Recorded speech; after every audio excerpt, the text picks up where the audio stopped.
tonight. So what's your favorite? How did you get? When will I be remembered? Was it ever? Where did all go? Why do we know? Oh, forget it. Soren and Daniel O'Brien, two best friends and comedy writers. If there's an answer, they're gonna find it. I think you'll have a great time here. I think you'll have a great time here.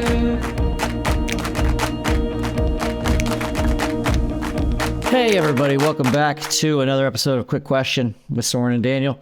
Daniel, what? I don't want to. What if we just got straight into questions? Have we ever done that once? No, we've not. Not only have we never gotten straight into questions off the top, very often we've never gotten to them at all. Even gone to the premise of the show. More shows should be like that, I think. More shows like game shows and stuff where Alex Trebek is going through the crowd. I'm going through the contestants and asking them questions, but they're riveting. So they just get stuck on that for a while. We never get back to the questions. Yeah, Answers, it's crazy. Sorry.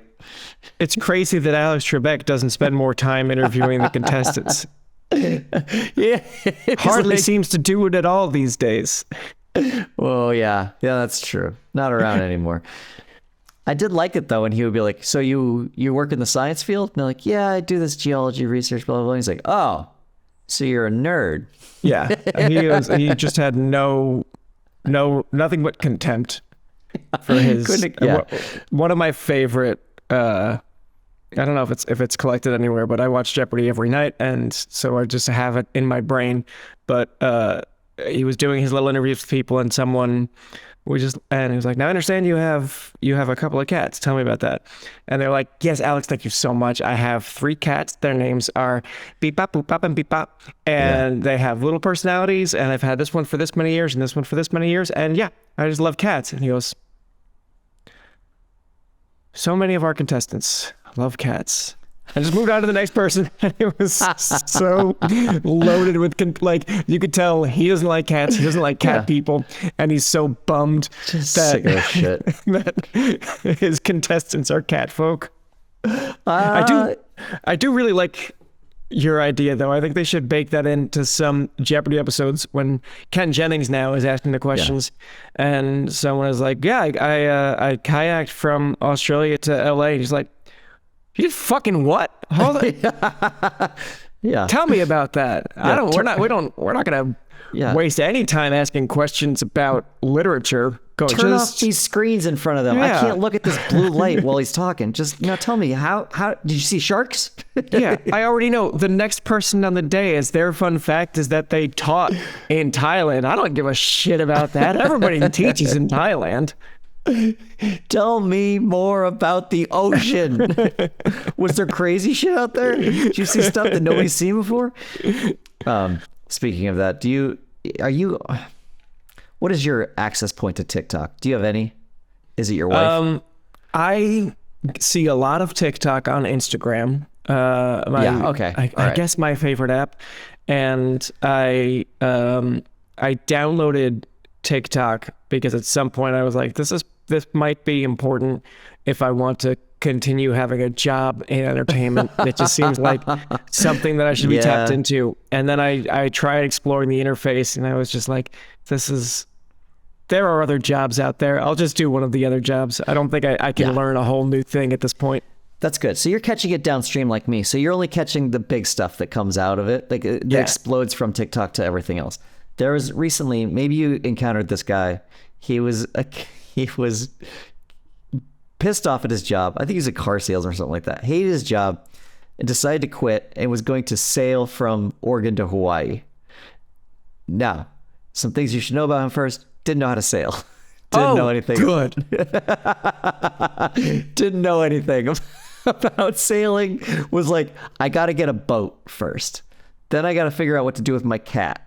Then I'm going to sail from Oregon to Hawaii. And started making videos about it. Yeah. And I think that these really didn't catch fire until he was actually on the voyage. And he did it. Like, he just got a boat. And then was like, well, I'm bringing my cat with me. And it's him and his cat. And they're sailing for whatever it takes to get there. 11, 12, 14 days, whatever it is. they're sailing from Oregon to Hawaii, and he's like brand new to sailing. I think he did some before he left because he had to get his boating license, obviously, and like learn some things. But like, there's a lot I think he's kind of like figuring out on the fly. Like at one point, he locks himself in his engine compartment by accident. We don't see that because he's obviously not rolling during. Yeah. But afterwards, he's telling the story, and he's sweating it. Like things didn't go good for a little while. He had to break a hinge on the compartment door and stuff to get out. But he locked himself inside this compartment on a boat in the middle of the ocean. That's just him. But anyway, he's on TikTok, and he was somebody who did this with the dream of being like, I want to get away from everybody. I just want to not have to deal with people. I want to not have to deal with a job. So he started doing it. And as he's doing it, he becomes viral. With this like 14-day, this 2-week period, he becomes viral. And he notices that he's becoming viral because suddenly there's like planes circling. And he's like, what? I'm getting circled. And he's also kind of a weirdo. Like the way that he talks to the camera and everything, he's very intense. He stares at the camera and he's just like, so if you're curious what this is like, this is the ocean. Pretty good sunset today. It's incredible. And he's just, his charm is that he is not a personality. Yeah. And he'll be doing a video and be like, there's a plane circling me. Oh, it dropped something. Wonder if that's for me. Like a treat for him? And then he's going to sail over to this thing, and he pulls it out of the ocean, and it's stuff for him. It's like someone has sent him a care package, and he's like, oh, that's okay. And then as the sailing is happening, this is like, he's famous by day 6. Yeah. And his cat is famous by day 6, to the point where now he knows that in Hawaii, there's a big crowd of people waiting for him. And you can see the lament on his face as he's like, I did all this to get away from everybody. Yeah. And now I'm going to show up there and I'm going to be a celebrity. And it's clear he doesn't want this. That's awesome. But he's made his mind up. He knows he has to do the sail. He has to do the adventure. And he's got to arrive at some point. Anyway, he arrived there. I think he went on some news channels and things like that. And now his plan is to go Easter Island. I don't know, somewhere fucking else. But it was so funny to watch this all transpire, because I'm also not on TikTok, but I'm catching every single video where I am. Yeah. Which is Facebook, which is having the boonies on Facebook. Right. And just watching this dude who's like, would just stare at the camera for long periods of time, silent, and be like, I almost died today. Or he's collecting things that have jumped into his boat. He's like fish that have jumped into his boat. And he's got a little spot for them. They're dead. Huh. I mean, he's not keeping them alive, but he's just holding on to these trophies of the sea. And I'm like, I don't know, this guy might be a serial killer. Don't do that.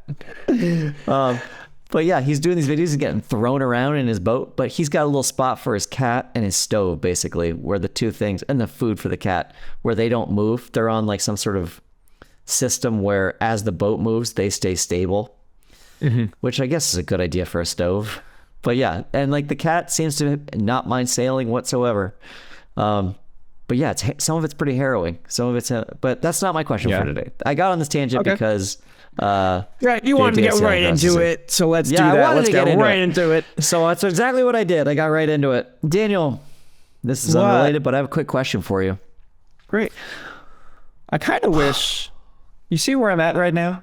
Yeah. I'm a little bit farther back, kind of shouting. We hear it too. We hear it. Yeah. I kind of wish that was my mic setup. I think I wish I could be more comfortable. I've seen podcasts where people hold the mic, and I'm like, oh, that seems nice. That seems exhausting, honestly. But I do feel like we didn't really do enough investigation into like what is the best way to spend a couple hours every week or so. Yeah. And I don't know that this is it, sitting up straight in front of a microphone. But you were saying you wanted to get into the show? No. Well, now I'm stuck on this because you could have the same way you wanted a toothbrushing helmet. Honestly, a podcasting helmet sounds ideal. A headset mic for sure. Yeah, a batting helmet. It's got to be hard. It's got to be a hard batting helmet. And you got headset on it, and then you've got a microphone that attaches to the brim and just extends down. I didn't even tell you this, but so we had this podcast date scheduled for a while, and it was like, it was going to be perfect because I didn't have anything to do in my normal life, and I was off work. And it wasn't until this morning that I realized I had a doctor's appointment. I had to drive 3 hours round trip to pick up my dog. And I also do technically have work right now today at my job. All of those things happening today made this for a very poorly timed podcast record. And I did think, maybe it would be a pretty cool form of content if I just did the podcast while driving. It's a long drive. Can I plug the microphone into my car and I just talk while driving and maybe set up a camera somewhere? Is that unsafe? Is that certainly safety never came into my factoring. It was truly just I don't think I have the technology to set up a camera and a microphone in the car while driving. But it did sound like cross shit. my mind. Yeah. I've been on Zooms with people who are in their car, and it's just oh, buddy, get the fuck out of that car or turn it off. It sounds awful. Okay, my question for you, Daniel. When somebody says, let's say you're hanging out with your buddy, and you're never gonna believe this, I hooked up with so and so the other night. What does hook up mean to you? To me, it means kissing. It means French kissing in the French style. Yeah, there is. This is point case. There's no general understanding of what that fucking means when we say hooking up, because I'm with you. I think this came up in the writer's room not long ago where somebody was talking about hooking up. And I was like, who fucking cares? They just hooked up. And they're like, they've been hooking up for a while. I was like, okay, so they kissed a bunch. And stop. What do you think hooking up is? And I was like, kissing. And they're like, no, hooking up is having sex. And I was like, it is? And so there's no general knowledge, general understanding of what that means. When you say I hooked up with somebody, that could be such a broad array of stuff. It's such a bummer that when you are a kid and people are talking about getting to first base, second base, third base with someone, and it's when you're an innocent kid, it's it feels like such a trap. If someone's like, I bet you don't even know what second base is, and you don't know what it is, and it's so embarrassing for you, and they all laugh at you. You don't have the presence of mind to be like, there is not a standardized base system across America. I'm almost 40 now. I've lived all over the fucking place. Nobody has a consistent understanding of what this is. Leave second grade Daniel alone because he doesn't know what your region specific version of second base is. Very much like baseball diamonds across the United States. None of them are the same or right. They're all weird. And so, you're right. For some people, you're like, first base. I know what that is. That is kissing. And other people are like, what? No, that's holding hands. And you're like, oh shit, you're approved. And other people are like, first is anal. And you're like, oh no, where are we going? There's so many more bases to go. The hooking up thing, years ago when I was living in LA, I was hanging out with our mutual friend Lisa Marie King. She played Mandy on Agents of Cracked. We were playing this game called Kings, which is a drinking game that sometimes one of the categories in the game involves people revealing a true thing about themselves. There's different mini games within this game that are designed to get you to admit some kind of truth, or everyone put a hand up if you have done such and such a wild thing, and if your hand is up then you drink, or if your hand is down you drink, whatever, doesn't matter, who cares. And it kept, as it does when you're playing a drinking game with adults, it came to sex a lot. And I was frequently either asking or answering questions about hooking up at the time for me was kissing. And I was like, oh yeah, I hooked up on a roller coaster, and all the craziest place you hooked up. And we're all listing our things, and there were so many times where it was a hookup thing, and I was the only one raising my hand as the person who had done it. Yeah. And it wasn't until months later, talking to Lisa, where she was like, I thought you're so weird, but you had all these stories about hooking up on the beach and hooking up in roller coasters and all this other stuff. And I was like, yeah, I've done a bunch of kissing. And she was like, oh, hooking up is fucking. And I was like, everyone at that party thinks I fucked on a roller coaster? That's so man, that's so cool. How's it even possible to fuck up? Like, you have that bar keeping you in place. Here's That's the so other thing, scary. for the same reason that it can be as broad as between having sex and just kissing. I mean, all the stuff in between, that means that you might have like blown somebody and been like, oh no, we didn't hook up. We didn't hook up. Right. Yes, you did. You absolutely did. Like, what is this gray area? What are we going to call that then if that's not hooking up? So I was thinking we have to come up with like a definitive guide to what hooking up is, Daniel. And here's I'm gonna suggest what I think hooking up qualifies as. Based on the wording alone, I think that hooking up, I'm gonna concede kissing because no one seems to believe that other than me and you. I'm going to. Yeah. I don't think kissing even gets a category anymore in this horny world of ours. I think they're just like, no. Everyone kisses. We didn't do anything. We First just kissed for 45 minutes. I think hooking up is gonna be. It's gonna be hand stuff at the very least, because it should be at least like. In a very literal way, hooking on to somebody else. Got your hooks in someone, yeah. Yeah, you got to hook on. And I get you what you're saying. I already know what some people are thinking with French kissing. No, because you're not really making coat hangers out of your tongue and like hooking those together. No. We're not doing that. It's just like they slide around each other. That doesn't count. I think that wrapping your mouth around somebody else, I think that doing hand stuff, I think sex, I think all those can qualify as hooking up, and everything else we're going to call something else. Yeah. I was in high school one summer regularly making out with a girl and like making appointments to go and make, and hook up, make out together and go to Chili's and make out. And for like the whole summer. And then she... at one point I was like, I was talking to my friend Jacqueline, and she was like, "Do you talking to Jacqueline?" I was like, "Yeah." She's like, "Oh, that's fine. You're talking to Jacqueline. Okay. Do you talk to her a lot?" I was like, "Yeah, all the time. I've known her for a while, and we're friends. I hope that's okay."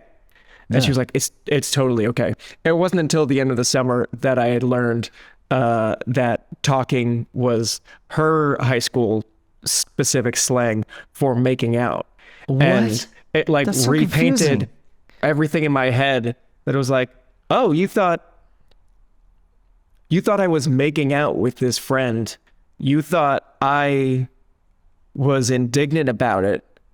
And my heart was breaking, and still is now. It's like, and you were cool with it in a way, like you found a way to be okay with it. You were in the afraid moment. to admit that you were upset about that and it hurt your feelings.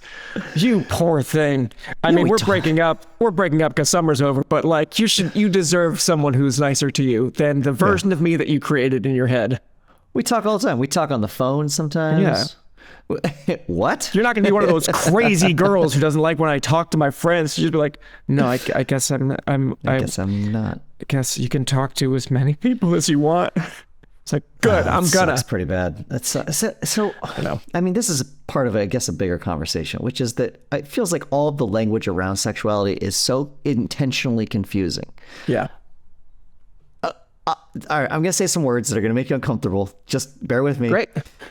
Eating out. Blowjob. That's it. Making out. Yeah. These words are so confusing. Like, that does not describe the action. None of those words describe the action you're actually doing. Yeah. Like a blowjob is it seems like a trap. Like, that feels intentionally confusing because that's the absolute opposite of what you're doing. Eating out is a horrifying thing to call it because it involves teeth and stuff like that. And that's not what you're doing. Blowjob was designed in a lab to humiliate me in 4th grade. And it worked. Mission accomplished. Jesse Bartley laughed at me. That scientist Jesse Bartley checking it up on his clipboard that it worked. Yeah, and making out is so confusing that I remember looking it up at one point, being like, where did this come from? Why are we calling it this? Did that information find a home in your brain or no? Yeah, I got it. Okay. Making out is it was popularized after World War One. It's always after the wars when everybody gets the most horny, but it's popularized after World War One, and it was. We also have a lot of people with energy and nowhere to put it. Not even just horniness, but just like they get back from the war. It's like, what we should come up with some new words. Well, I think around sexuality in particular. Sexuality always takes these huge leaps forward after wars, where everyone's like, what are we doing? Like, what are we living for? We just gotta have some sex.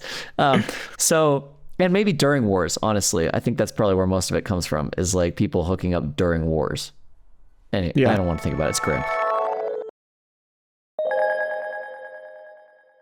But making out comes from, it was a term that already existed, but it was like, if you get along with somebody, like, how are you guys making out? Like, we're making out well. Yeah. We are making out well. So then it just became, we are making out. It got shortened to that. And then it became very specific to, you get along with that girl? Yeah, we made out. And that just means like, that's a shorthand for, we did some snogging. Like we did some kissing. Snogging. Anyway. You would dare to bring in an across the pond colloquialism as if the waters aren't muddy enough. You dare to say snogging. I want to present only one. Okay, we got off on a tangent, but I want to present one qualification for my new litmus test for what qualifies as hooking up, is that with hooking up, it does require like hooking. That's not going to be true of going down on a woman. Like that's not going to be true of eating out. Like it's not going to be true of that, because that's like it's just kissing but somewhere else. And now we're back at square one a little bit. So that's going to need its own terminology, and it cannot be eating out, because I refuse to say it any more than I have already on this podcast. Yeah, man. It's a really tough thing to say, even. And so I don't know where I stand on this yet, other than hooking up is hand stuff, maybe sucking dick, and then there's this whole other world for going down on a woman that I'm going to have to come up with terminology for. I mean, there is no more effective, without being crass, terminology than going down. I am really pro that ideologically and linguistically, just for someone to say, he went down on me. That's like perfect for fourth grade Daniel to understand. It's just like, oh, okay. Or like someone saying, hey, can you go down on me? It's like, I know exactly what you mean and what you want from that. I think the answer is no. But I really appreciate the bluntness and simplicity of that language. Where going down, like, being in middle school and someone being like Samantha gave him a blowjob, and I'm just like, well, I'm not gonna. What does that mean? If like he went down on her, it's like, yeah, okay, because I know like roughly down. That's where the stuff is. So that's where he went. Okay, but it's also the assumption that you are exclusively your face. Like I went down on her. Like that's the only body part that's doing the action, but it's implied. Oh, what did my face do during all of this? Oh, it went down. Okay, I understand now. Did it stop at the breast, or did it keep going? Yeah. I went all the way down there. Feet? No. Not that far. No. Okay, yeah, that makes sense to me. I'm with you though. Like saying hooking up got me in trouble once, which was at my brother's graduation. They never should have let you give a speech. They shouldn't have. My brother's graduation from college, he had a roommate who had these younger twin sisters, and I thought they were so pretty. They were really cute, and that it had worked out that where we were staying at this hotel, my parents had gotten a room for themselves at the hotel, and they had gotten a room for me and my uncle. My uncle didn't end up coming. So it was just a room that was mine, and they happened to be staying on the same floor. And there was a moment in I would have been 17, where I thought, I can make this work. I'm going to hook up with twins. Like, I was like, this is going to happen. Of course it didn't happen, but we were going to like build in a commercial right there. So the listeners would come back.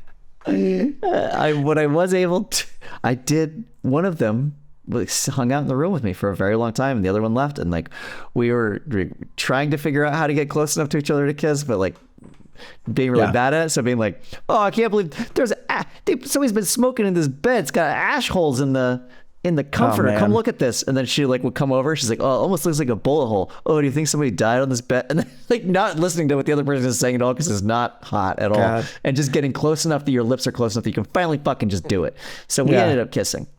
Thank God. I thought one of you was going to have to go to war before you figured out what to do with your bodies. And then, we ended up kissing. It was great. And then the next day, I saw her, and we were kind of like nervous around each other.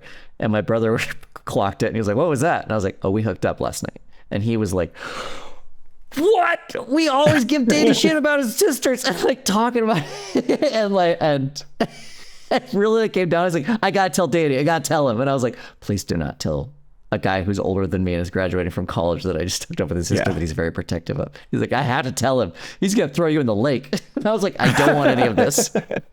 I don't want any of this. Please don't tell him. And then I was like, just because I kissed her? And he's like, wait, what? And I was like, I kissed her. We kissed. We made out. And he's like, oh.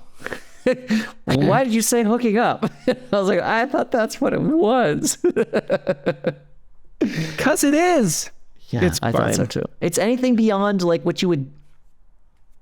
I got to qualify this now and make sure that I'm right. But like anything you do, it's like there's a real tipping point with a kiss, right? There's flirting with somebody else. There's like, you could even like put your hand on their arm. There's like different stages, but none of those feel like a real big step. A really big, no turning back step is you're acknowledging that you like somebody is the kiss.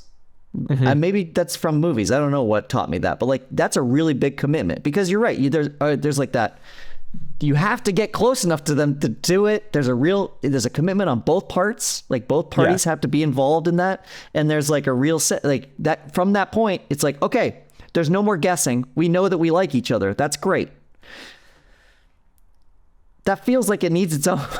It's own saying, right? And so making out feels like, we committed. We committed for the night, or we committed for whenever. Like we committed to each other for that moment to say, hey, I like you and you like me, and now it's official. Yeah. And we put our mouths together. I think, and there was something that I think even distinguishes hooking up from making out, where it's like, there's like, you might make out at a party, where you might, or you know, like briefly, drunkenly silly. Hooking up is I think slightly more intentional, and there's a chance there's a hand on a butt or something like that. Okay, because that's hand on butt doesn't deserve its own base, but it's not nothing. It's not front page news, but it's, I don't know, at the bottom or something. There are, I would say once you've kissed, then there are these other ones that the door is open on. Of like, where like your bodies are up against each other. So there's obviously some grazing going on, stuff like that. Or as my doctor, when I was 14 years old, would call it, heavy petting. It almost made me throw up. Do you remember when you started getting those questions from doctors during your physical? No. Doctors would, at a certain, I don't know if it was after I'd gone through puberty, and that was like his tell, but he was like, so you have a girlfriend? And I was like, no. And he's like, are you sexually active? And I said, no. And he's like, are you doing any kissing and heavy petting? And no, like, they would stop at sexually active for me. Are you sexually active? I think like, maybe my doctor. No, doctor. I'm like, no, of course not. I know. Maybe my doctor was just like curious if I was free. It did seem. It felt like maybe they were more interested than they should have been. Sexually active? No, really, so tall for your age. Jeez. Like any stuff, You ever been like in a jacuzzi with a girl or like a trusted doctor or something like that? Yeah, Like so that? it's just ended up there, and you both were like bored. Yeah. Just thought, what if we? Well, wouldn't it be crazy if we hooked up? Okay. All right. Also, one final question as your doctor. What does hooking up mean? What does that mean? Sorry, doctor. Yeah, I guess making out's its own can of worms, because there is. You're right. There's like elements to making out that are not just your mouths are fused. It's like there's like touching. There's I would say clothes on. It's clothes on, like yeah. But there's feeling like up. Maybe some grinding and some dry humping that. Yeah. That later she's like, hey, that was really great earlier. Maybe later she says that. Yeah, and that always felt good to hear at that age. Wait. You guys decompressed afterwards? You had a post-mortem where you decided how that went? Yeah, you get on AOL Instant Messenger when you get home. And in your head, you're like, I was giving her what I thought my best moves were. We're just sort of like writhing on top of each other. And she's like, that was really something else. And neither of you know anything, but I'm just like, that's sweet to hear. Wow. I'm shocked you're getting feedback. That's amazing at that age. It's very well that you're requesting it even, but yeah, they like afterwards you'd be like, all right, well, what worked, what didn't? Like, what are we happy with? What are we going to change? You're not still doing that, are you? No. Okay. No. I guess it would be super helpful when you're that age. Mostly because I don't think you can do AOL Instant Messenger anymore. They don't. Right. They don't let me. And when the paper trail's not there, it's less fun. Yeah. When there's the chance that your parents are going to find out every single thing that you did. Yeah. I don't think I ever checked in again. Boy, that sounds bad. That doesn't sound right. But yeah, we would you'd hook up and then you'd never speak of it again because it was a hideous and humiliating thing you did together. Of course. Yeah. And then maybe you'd do it again sometime. Right. Because it was so nice the first time. It was really nice. Yeah, it was pretty great.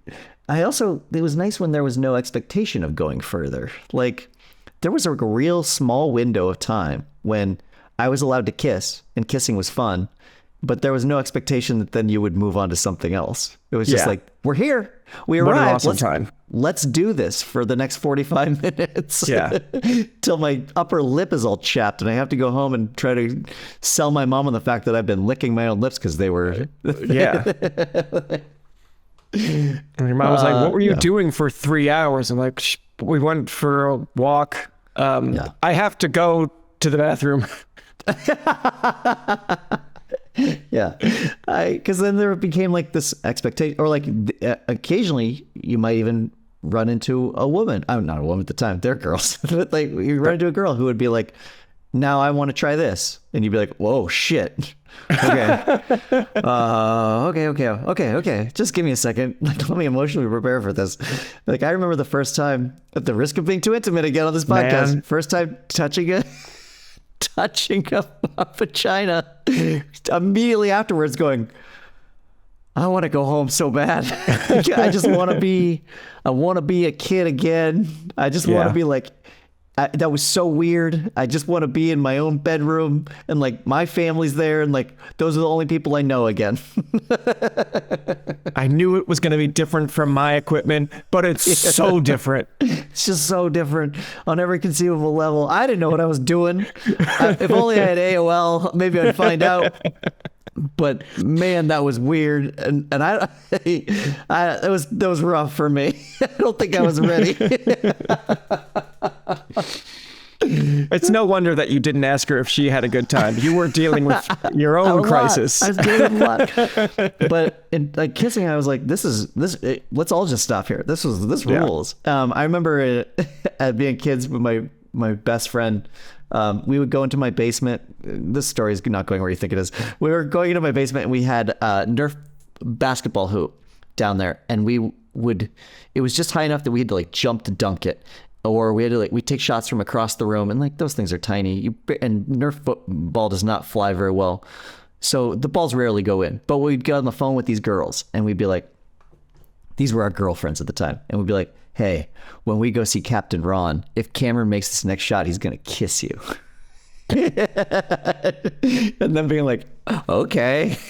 And like, he'd shoot it and we'd be like, he'd miss. And I'd be like, he missed. We didn't have like the presence of mind to be like, oh yeah, he made it. You're getting French kissed at Captain Ron. Like we didn't know enough even. Yeah. But like telling girls beforehand, in retrospect, seems like a pretty good idea.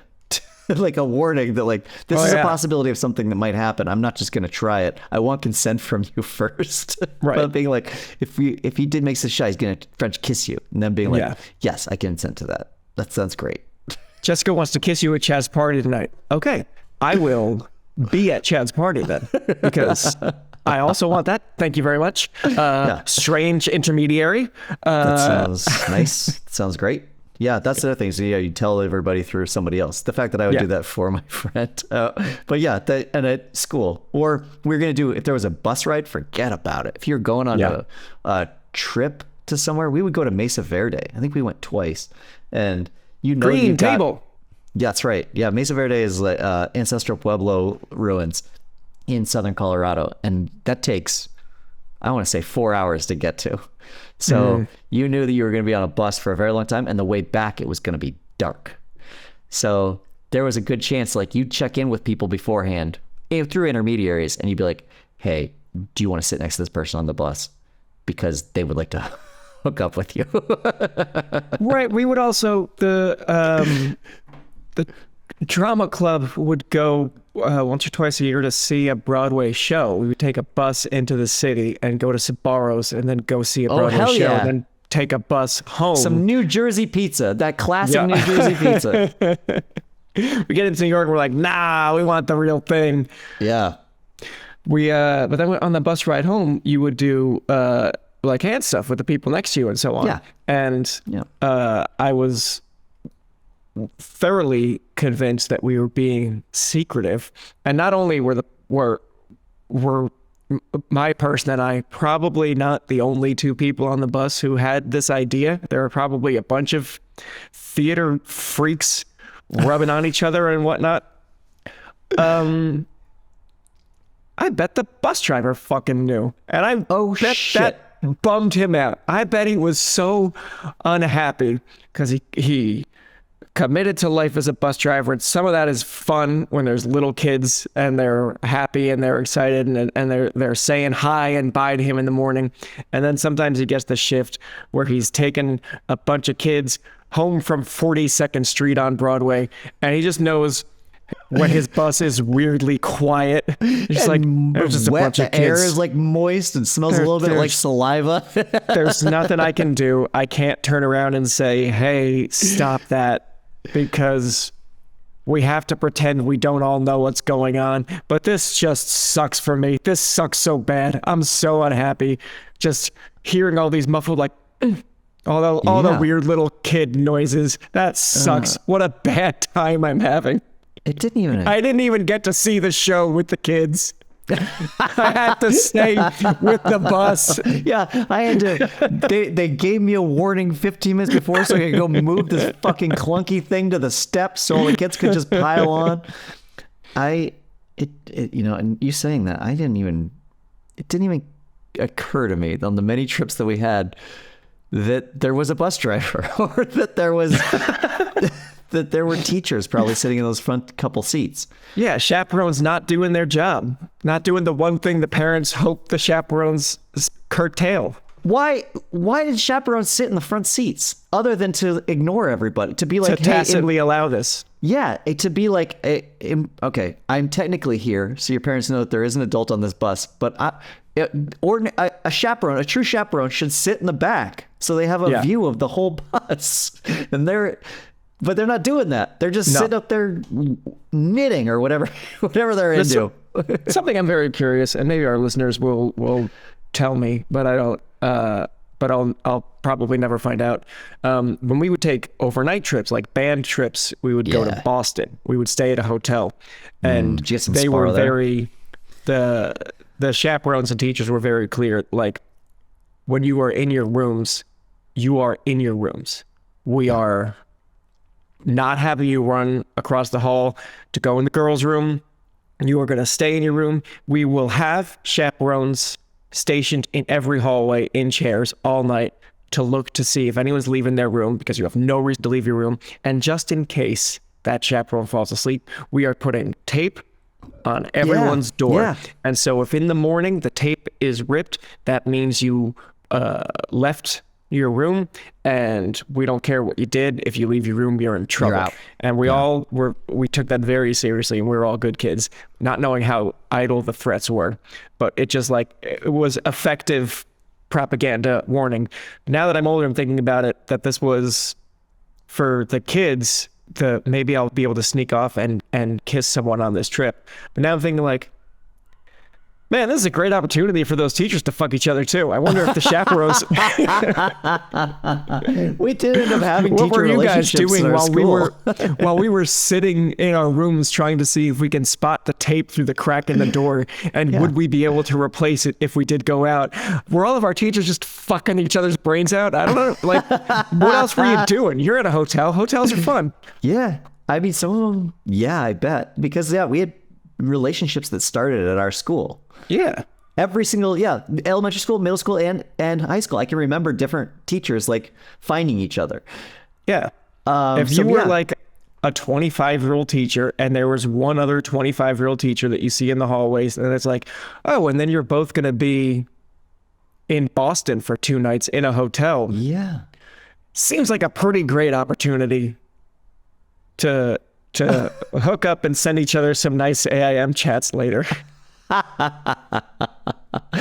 In Mesa Verde, it's that's my big touchstone for that was our only overnight trip we ever did.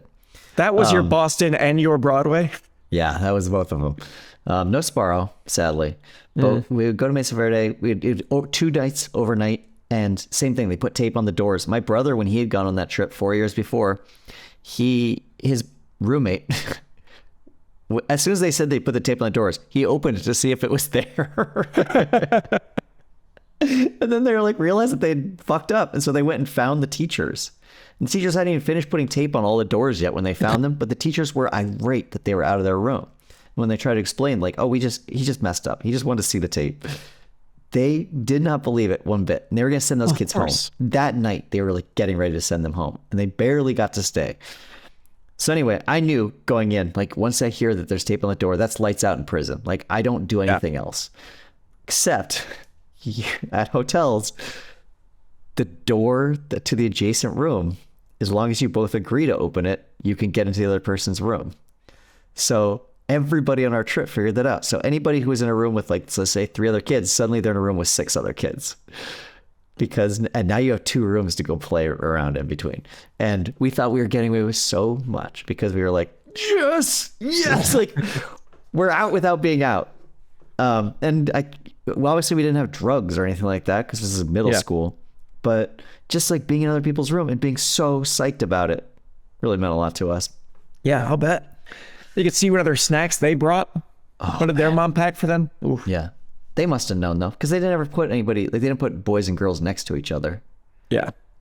They must have known. I'm sure someone who worked at the hotel was they can get to each other. And they were yeah, we don't care. We don't actually even care if they break the tape, honestly. I think, that's probably true. In fact, if I was a teacher and once this tape was on the doors and I know that the kids are secure in the room and I can't go in and they can't come out, I'm what am I even doing here? Let's go to a bar. Right. The teachers who were supposed to stand patrol and guard, I'm sure it's I'm in a fucking hotel. I got a per diem. Yeah. I am ordering a burger and a beer and I'm going to watch basketball. What are you talking about? I never get to have a burger in bed with the TV on. What am I, a fucking king? It's the past. I might even, I'll just leave. Well, let's go see what Boston's like. I'm in Boston. I don't like any of these other teachers. Let's see if I can meet somebody out there.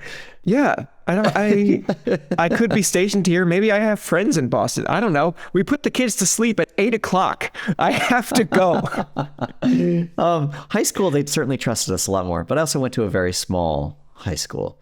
We went to Mexico on a trip. Where we helped build, but really just sort of painted a Habitat for Humanity house, and went to a school there and learned some music with some of the kids there. And we all had host brothers, and we weren't staying with our teachers. We were all with host families. And so at night, these host family brothers would just take us out. They'd take us out all over Juarez, Mexico. And that was crazy dangerous and wild. And then on the way back, one of the teacher who was the most adamant about, like, don't even drink anything with ice in it. Don't drink any water. Don't get sick on this trip. He got terribly sick, got awfully sick. And so he had to have, he was supposed to be in the same room as us on the trip back in Santa Fe, and he couldn't stay in that room. So it was just it's 4 boys in a room by ourselves while the teacher is too dead to move. Like, he's so sick that he can't do anything in the room next door. So we're just like, well, let's go. And we went out. There was a strip club called Cheeks. Wait, Silver Saddle. That's what it was. I'm less clear. We went to this place called the Silver Saddle, and like, they let us in. We show ID at the door. None of our IDs say that we're over 18 or even over 21, but they just look at an ID and see if it's real, and then they let us in. Yeah, we were this like, one's got a name on it too, huh? All right. All kinds of stuff that we should have just been sent home for, and that's exactly why they put tape on the doors. That's exactly why it's important, because those kids will do fucking anything. We never got into things that adventurous, but by the time I was a senior going on those drama club Broadway trips, I feel like the last couple of times, for no clear reason, I had just decided I was more worldly and experienced than the other 17-year-old New Jersey kids. I think because my dad worked for Amtrak, and I had spent a bunch of time on trains. Like, I've been to Penn Station a bunch, and like, my parents trusted me to ride trains by myself. Man, you'd seen America at that point. By the time we got to New York, and it was like time for everyone to go to Sbarro's, I talked to the terrible drama teacher, and I was like, "Hey, I'm gonna go. The show is at 8. It's 6:30 now. I will be at the show at 8." And she was like, "I trust you." And I'm like, "That's good. I'm taking Jackie as well. We are both going." She was like, "Whoa. Yeah, you guys are responsible. You know what you're doing." And it's like, we are not responsible, and we don't know what we're doing. You just like me the best because I'm a male in theater. So I've been very useful to you for 4 years. But like, what do you mean you trust us to be in New York City for an hour and a half to make it to this theater? What if we didn't? What's your plan? I love that because it's all about context. The other kids are so shitty that like the bar is pretty low for what a responsible high schooler is. It's for them to be like, oh, a boy and a girl are going to go into New York on their own, and I'm supposed to be responsible for them. Have fun, kids. Yeah, like, make some formative memories. Ones. And then if we go missing, and the cops are like, well, why did you let them go? And it's like, well, he said he didn't want Sbarro's, and he's been the lead in like 3 straight musicals, so you gotta understand, it's gotta be pretty advanced. After the shows, he would help me pick up. So obviously I let him go. Yeah.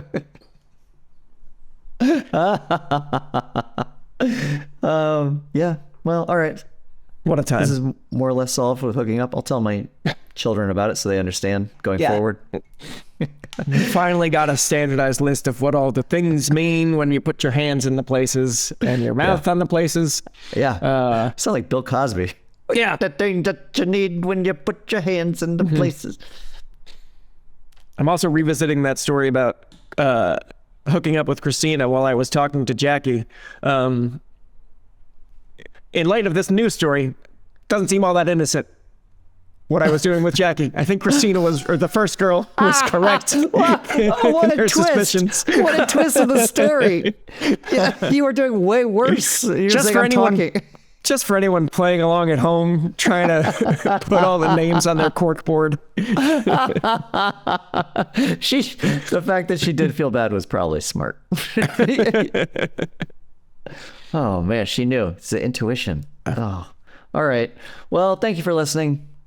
This quick question with Soren and Daniel. You knew that. You liked our theme song? That's by me, Rex. If you like this podcast in general, you can watch it. You can watch it on YouTube, or you can listen to more of it. We do a semi-weekly release of a shorter version of it, not like an abbreviated version of what you just heard, like a completely different podcast, something else where Daniel and I talk for long periods of time. Oh my God. And we might do one right now. Goodbye. I've got a quick question for you, alright? I wanna hear your thoughts, I wanna know what's on your mind. I've got a quick question for you, alright? The answer's not important, I'm just glad that we could talk tonight. So what's your favourite? How did you get? When will I be remembered? Was it ever? Where did all go? Why do we know? Oh, forget it. Soren and Daniel O'Brien, two best friends and comedy writers. If there's an answer, they're gonna find it. I think you'll have a great time here. I think you'll have a great time here.